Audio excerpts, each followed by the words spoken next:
O Senhor esteja convosco. Ele está no meio de nós.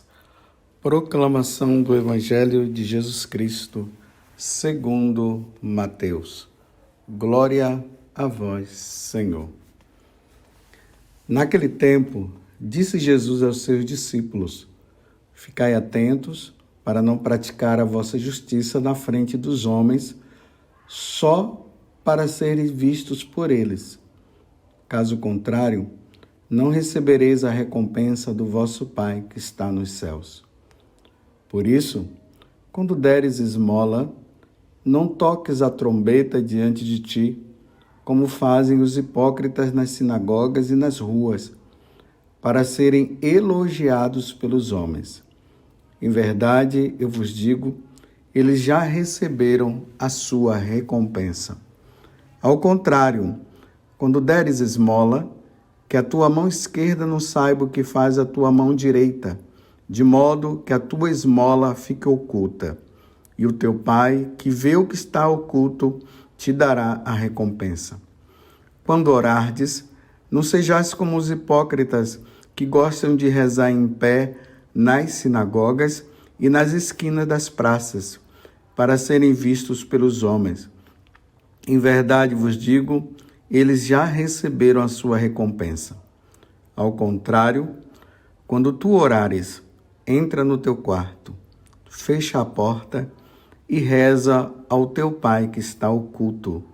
E o teu Pai, que vê o que está escondido, te dará a recompensa. Quando jejuardes, não fiqueis com o rosto triste como os hipócritas. Eles desfiguram o rosto para que os homens vejam que estão jejuando. Em verdade vos digo, eles já receberam a sua recompensa. Tu, porém, quando jejuares, perfuma a cabeça e lava o rosto, para que os homens não vejam que tu estás jejuando, mas somente o Pai que está oculto. E o teu Pai, que vê o que está escondido, te dará a recompensa. Palavra da salvação. Glória a vós, Senhor. Meus irmãos e minhas irmãs, estamos dando continuidade nesse tempo maravilhoso, que é esse tempo comum, que dentro da liturgia nós precisamos vivê-lo também intensamente. Precisamos viver intensamente o tempo comum. Nós estamos vivendo essa vida cotidiana, essa vida diária do ministério público de Jesus, aonde Jesus está ensinando, levando o povo a entender as questões do reino dos céus, a questão da salvação, o que nós devemos fazer, o que nós não devemos fazer. E a igreja tem nos dado na liturgia esses capítulos 4, ou melhor, o capítulo 5, 6 e 7 do Evangelho de São Mateus, onde o Senhor nos convida a viver a santidade. Todo ano eu falo isso e eu quero falar novamente. Se você quiser ser santo, é só você ler o capítulo 4, o capítulo 5, 6 e 7 do Evangelho de São Mateus. Jesus dá todo um itinerário para nós de como nós devemos ser santos. Começou ali com as bem-aventuranças. Nós já ouvimos aquela parte que Jesus fala que nós devemos ser luz, nós devemos ser sal. Nós já ouvimos Jesus falando a questão do adultério, que o adultério não se dá somente no ato da prática, mas também no pensamento. Foi isso que nós vimos, nós estamos vendo isso. Então agora, nós estamos no capítulo 5 do Evangelho de São Mateus, a partir dos versículos 1 ao 6 e depois do 16º ao 18º, aonde Jesus vai falar da nossa vida de penitência. Se nós quisermos ser santos, nós precisaremos também ter uma vida de penitência. Você se recorda que essa passagem do Evangelho de hoje foi aquela passagem que abriu a Quaresma na quarta-feira de cinzas? Foi esse Evangelho que foi lido. E a Quaresma é aquele tempo onde nós nos preparamos para a Páscoa numa vida maior de penitência. E a vida de penitência, ela é destacada por 3 tipos de penitência que nós devemos fazer, que Jesus está relatando aqui: o jejum, a oração e a esmola. Por quê que são 3 penitências? Por que isso que são situações até boas na nossa prática diária, e por que se torna penitência? Porque o nosso corpo, a nossa carne, ela quer fazer o contrário. Por exemplo, quem é que quer distribuir os bens que tem? Você vê que nós, seres humanos, seres mortais, quanto mais temos, mais nós queremos ter. Não é assim? As pessoas se enriquecem, elas estão ricas e elas querem ser mais ricas ainda. O pobre, ele quer ser rico. E o rico, ele quer ser milionário. E aí, a pessoa pode entrar no pecado da avareza. Ela acumula, porque ela está preocupada com o futuro dela. E o dinheiro dá uma certa segurança, então ela não quer pegar o dinheiro dela e dar para os outros, distribuir para os pobres, distribuir para os necessitados. Então, esse ato de colocar a mão no bolso, esse ato de ter as coisas ao nosso redor e quando se tem em excesso, distribuir, isso se torna uma penitência. Por quê? Porque a pessoa, ela, na verdade, ela não quer dar nada para ninguém. Isso é um resquício do pecado original na nossa vida. É um resquício do pecado original. Então, esse resquício do pecado original na nossa vida, que é esse desejo intenso de ficar acumulando coisas, de ter coisas e não ter distribuir, e não distribuir para poder ganhar mais e mais e mais, esse ato se torna um pecado na nossa vida.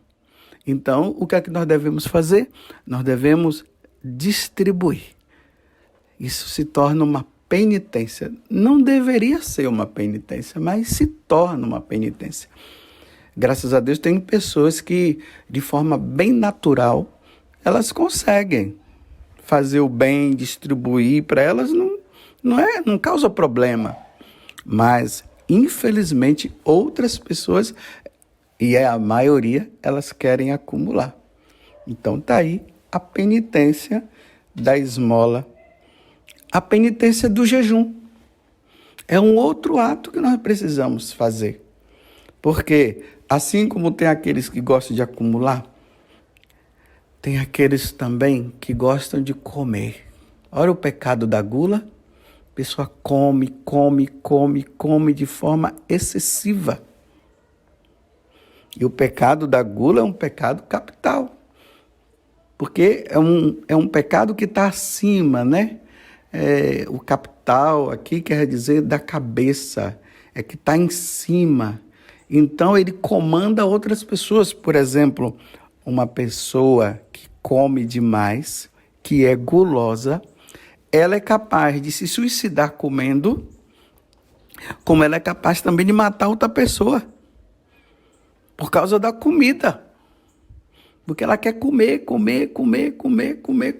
e ela acha que o outro vai tirar a alimentação dele, então é preferível até tirar a vida do outro para ele poder ter a comida dele.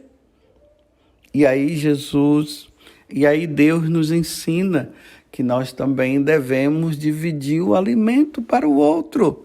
Devemos dar também para os outros. Quanta gente no mundo com fome? Hoje se fala tanto de erradicação da pobreza, né?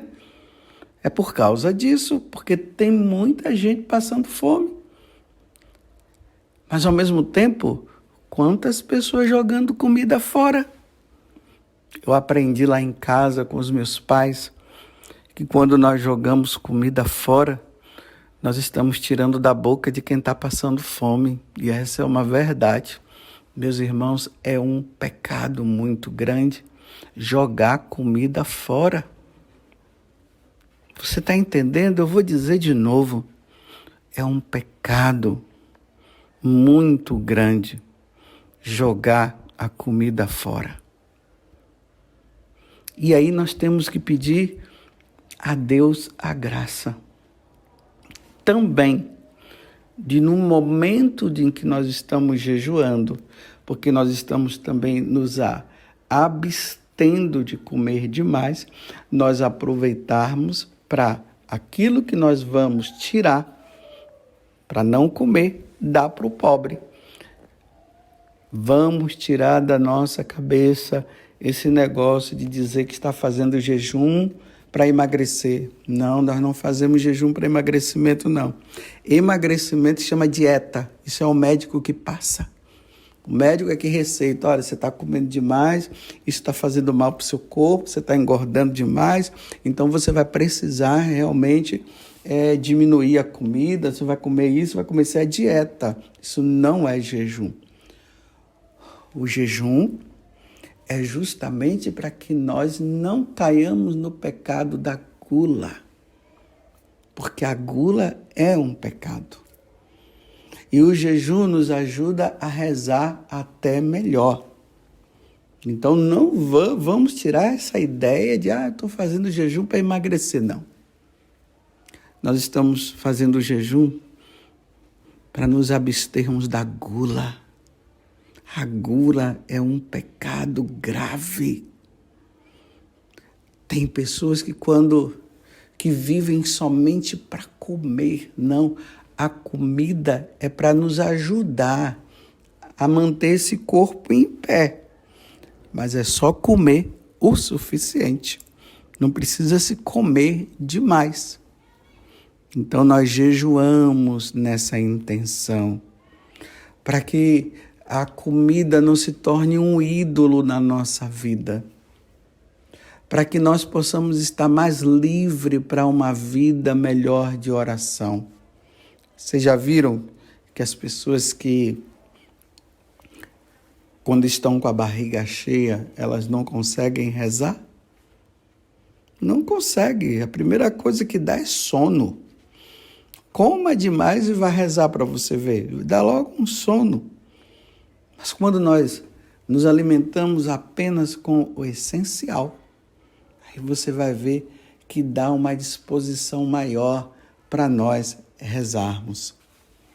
E aí a igreja prescreve o jejum na quarta-feira da Quaresma, ou na quarta-feira de cinzas, na sexta-feira da Paixão. Mas também durante o ano, a igreja, nós católicos, somos recomendados a jejuar sempre na sexta-feira. Tem algumas pessoas que têm feito na quarta e na sexta, mas a igreja prescreve para nós na sexta-feira. E o jejum da igreja é muito simples. Imagina só, você, das 3 refeições, uma você come bem, mas também não é para empanturrar, né? Você come bem. E as outras 2 refeições você come menos. Sabendo também que na sexta-feira é dia de abstinência de carne. Então é recomendável para nós católicos, na sexta-feira, não comer carne. Você pode comer ovo, você pode comer peixe, pode comer verduras, menos a carne. E é qualquer tipo de carne. E aí nós vamos poder crescer na nossa vida espiritual. E tem a terceira penitência. Lembremos que eu estou falando aqui, estou falando de uma após a outra, para nós lembrarmos que é isso que nós fazemos no tempo da quaresma, mas que Jesus recomenda, Deus recomenda que nós façamos isso durante o ano. Isso ajuda no processo do caminho nosso de santidade. O outro é a oração. Nossa, você podia falar assim, mas Padre José Augusto, como que a oração é uma penitência, meus irmãos? É uma penitência rezar. Sabe por quê? Não é fácil rezar. Você que tem o costume de se confessar, veja se a falta de oração não é uma das matérias que você sempre coloca na sua confissão. Não rezei meu texto, não meditei a palavra de Deus, não fiz a Lexio Divina, não é assim? Não fui à missa, porque a missa é a oração por excelência. Porque a nossa tendência é não querer rezar. A oração é um dom que Deus nos dá. Por isso eu já quero pedir a você, para que você comece a pedir isso para Deus. Senhor, dai-me a graça de rezar. Tem gente que só reza quando tem vontade. Não, nós não rezamos somente como tem vontade, quando se tem vontade, não. Nós rezamos até sem vontade, porque se o nosso desejo é de estar com o amado, quem ama quer ficar sempre com o amado. Então, como é que uma pessoa diz que ama a Deus e não quer ficar com Ele? Então, Jesus coloca a penitência da oração. Eu me lembro muitas vezes que quando eu ia rezar, tinha momentos que eu estava assim, fatigado, sem querer rezar. Me dava aquela vontade assim de querer acabar logo a oração. Por exemplo, se eu tinha meia hora de oração, quando dava já 15 minutos de oração, eu já estava querendo levantar, já estava querendo largar. Está vendo como é que se torna uma penitência ficar mais 15 minutos? Então, eu dizia, não, eu vou ficar mais 15 minutos. E eu ficava. E aí, quando chegava os 15 minutos, eu dizia, vou ficar mais 5 minutos agora. Olha a penitência. E é nesse momento, meus irmãos, que Deus bate palmas do céu. Porque nós estamos mostrando que realmente nós o amamos de todo o coração, com todo o nosso ser. Você compreendeu? Eu vou repetir mais uma vez. Quando você está sem vontade de rezar, porque a nossa alma ela passa por esse processo de não querer rezar, então nós vamos rezar e nós persistimos na oração, nós estamos mostrando para Deus que nós o amamos de verdade. Feliz de você que reza e reza com vontade, você não está tendo problema nenhum na sua vida de oração. Que bom que você está vivendo isso. Mas tem aqueles que estão numa dificuldade muito grande. E aí a oração, ela se torna realmente uma grande penitência. Mas vejam só, no Evangelho, Jesus está falando uma coisa muito importante. Ele está dizendo que não é para nós fazermos isso por vanglória. Nós não devemos fazer isso para ficar nos mostrando diante dos homens.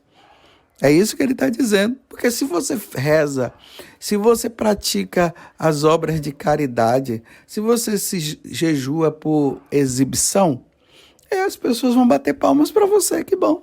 As pessoas vão dizer, nossa, que maravilha, você reza bastante, né? Aí a pessoa fica toda cheia. Mas pura vaidade, puro orgulho. Jesus está dizendo que isso não vai acrescentar nada na vida de santidade e não vai ter recompensa nenhuma. Nós devemos fazer tudo isso por amor a Deus. É por amor a Deus. Nós devemos fazer isso por necessidade. Nós precisamos praticar a esmola. Nós precisamos rezar. Nós precisamos jejuar. são meios que nos ajudam no nosso processo de santificação. Não são meios para a gente ficar se exibindo e se mostrando para os outros. Agora, claro, se você está lá praticando a obra de caridade e alguém viu, o que é que você pode fazer? Já fez, não tem problema. Se a pessoa encontrou você rezando lá, o que é que você pode fazer? Continue rezando com muita humildade no coração. Se chega no dia de jejum, as pessoas descobrem que você está jejuando. O que interessa aqui é a intenção do seu coração. Jesus está dizendo que nós não podemos fazer isso com espírito de exibição, mas nós precisamos fazer isso por causa de uma necessidade interior que está dentro de nós. Você entendeu? Não deixe de fazer. Ainda que o inimigo te tente dizendo assim, você está fazendo isso por exibição, não deixe de fazer. Não deixe, porque o tentador muitas vezes coloca coisa onde não existe. Eu já ouvi pessoas dizendo que deixaram de fazer a caridade porque elas achavam que elas estavam fazendo isso por exibição. Olha, pelo fato de você já achar que está fazendo por exibição, então já pede perdão a Deus, mas não deixe de fazer, entendeu? Diga, olha, não vai ter mérito nenhum, estou fazendo por exibição, mas não vou deixar de fazer. Então eu estou querendo rezar por exibição. Não vai ter mérito nenhum, mas eu preciso rezar. Pede perdão a Deus e reza. E a mesma coisa em relação ao jejum. Agora, saiba de uma coisa, Deus sonda o coração. Deus sabe quando nós estamos fazendo por exibição e quando nós estamos fazendo por uma necessidade que Deus nos dá, que Deus nos concede para que nós sejamos santos. Seja santo, sede perfeito, como o Pai do céu é perfeito. Não deixe de fazer essas obras, as obras de caridade. Não deixe de fazer penitência. Nós precisamos muito, muito, muito. O mundo está precisando, os católicos estão precisando se penitenciar. Lembremos do que Nossa Senhora falou lá em Fátima. Pediu para os pastorinhos, para eles fazerem penitência pela conversão dos pecadores e também pelas almas do purgatório. Mas se você vê que você está fazendo por exibição, peça a Deus a graça. Senhor, tire todo esse espírito de exibição, mas continue a fazer. Seja santo. Que Deus os dê a graça. Que Deus faça de você um homem penitente, uma mulher penitente. Que você tenha o espírito de penitência, esse desejo de entender o quanto que você é frágil, o quanto que você é fraco, mas que você precisa do auxílio de Deus. E através desse auxílio de Deus, você vai fazer como muitos santos fizeram. Que Nossa Senhora de Fátima te conceda a graça de você ser um homem e uma mulher penitente. Louvado seja nosso Senhor Jesus Cristo, para sempre seja louvado, e a nossa Mãe Maria Santíssima.